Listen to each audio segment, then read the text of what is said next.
Indian rupee சில foreign கண்ட்ரீஸில் value ஜாஸ்தியாக இருக்குது, அதாவது எக்ஸ்சேஞ்ச் ரேட்டு கூட இருக்குது. அந்த மாதிரி கண்ட்ரீஸ்க்கு வந்து நம்ம ரொம்ப சீப்பாக ட்ராவல் பண்ணி டூரிஸ்ட்டாக போகலாம். இப்போ உதாரணத்துக்கு பார்த்தீங்கன்னா இந்தோனேஷியா, நம்ம ₹1 கொடுத்தோம்னா அந்த எக்ஸ்சேஞ்ச் ரேட் என்ன கேட்டிங்கன்னா 185 இந்தோனேஷியன் ருப்பி கொடுப்பாங்க.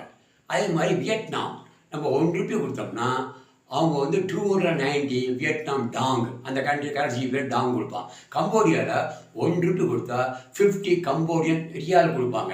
அதே மாதிரி நேபாள் ₹1க்கு ₹1.62 நேபாள் ருப்பி கிடைக்கும். ஸ்ரீலங்கா சிலோன் ₹1க்கு ₹3.92 ஸ்ரீலங்கன் ருப்பி கிடைக்கும். அது மாதிரி ஐஸ்லாண்டு பார்த்தீங்கன்னா நம்ம ₹1 கொடுத்தோம்னா அவங்க ₹1.62 ஐஸ்லாண்ட் ரோனா அது கொடுப்பாங்க. இதெல்லாம் வந்து நம்ம கரன்சி வேல்யூ